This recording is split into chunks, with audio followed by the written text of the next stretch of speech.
So today we will just take a fresh look at the Nik Collection 3,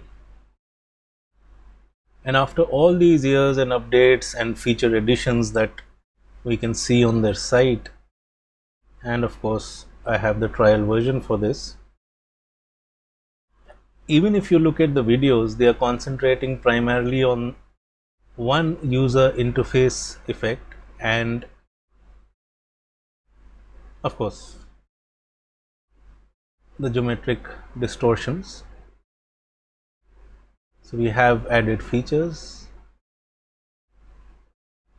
and a nice looking website where you can read, and they have some videos and stuff, which is all fine.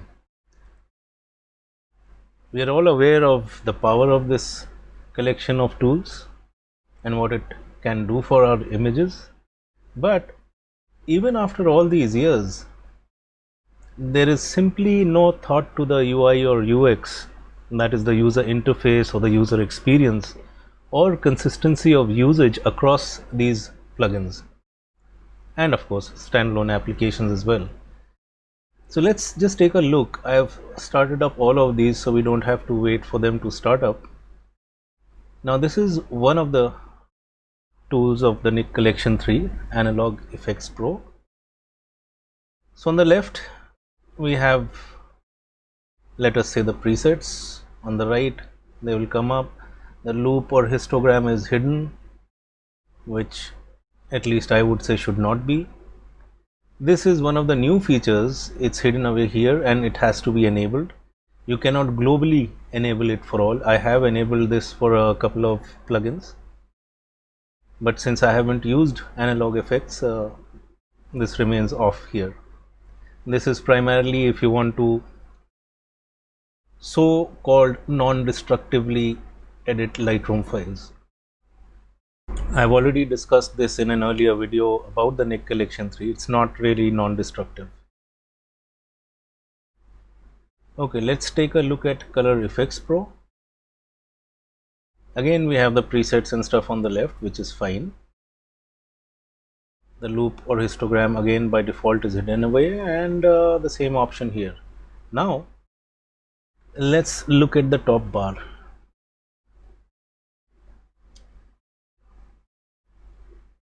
You have hide or view adjustment panels.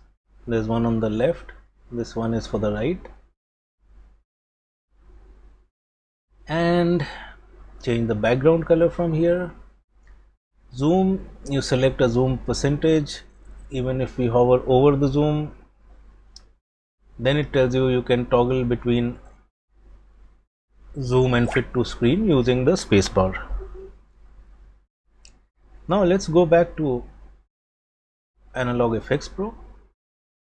You have the same tab, change background color, same zoom percentages, and you have a compare with the splits and the same tab. Now if I press a tab here, both vanish, it's not individual.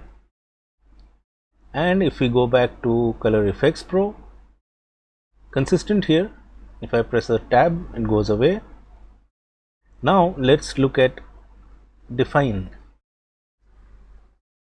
There is nothing on the left.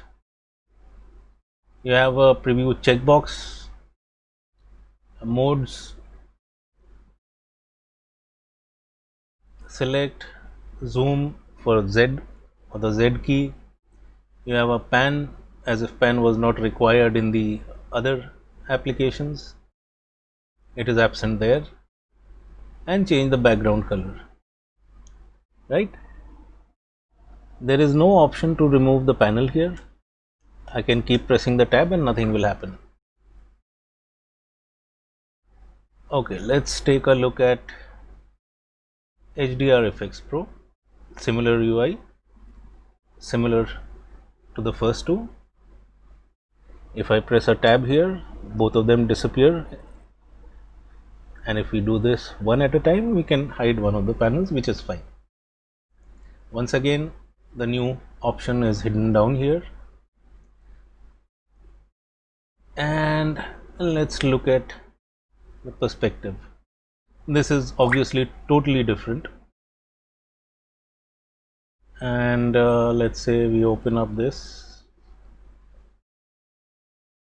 and we'll do that later, but this is more like one of the adjustment uh, tools that you might find, something like Luminar or Topaz and stuff. Sharpener Pro 3. You have the views, again a checkbox for preview, modes, and you really don't have the tab option here. You can keep pressing the tab, nothing will happen. So you cannot just remove this to view the image. Now in this case I have this option enabled because I tried it earlier. And let's say pre-sharpening, similar stuff here, tab has no effect. And if we look at even the control points, how they are managed in different applications, it's differently done. It's not consistent at all. The other thing to notice is, for example, I have a 30-day remaining trial here, but that is not there in all applications. For example, Silver FX Pro does not have it. We still have a similar toolbar, and we can press a tab to remove both. We can view full screen. The UI is reasonably similar to the first two. And now Viveza has nothing on the left. Again, you have a different pan and zoom arrangement here. And if I press a tab, nothing happens. The only way you can remove this is to click this particular button. The key itself has no impact. Let's go into the settings once again. We did this earlier. Now this is for Viveza.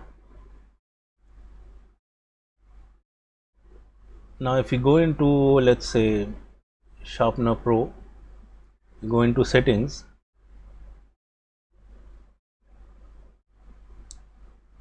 and if we go into color effects, we go into settings,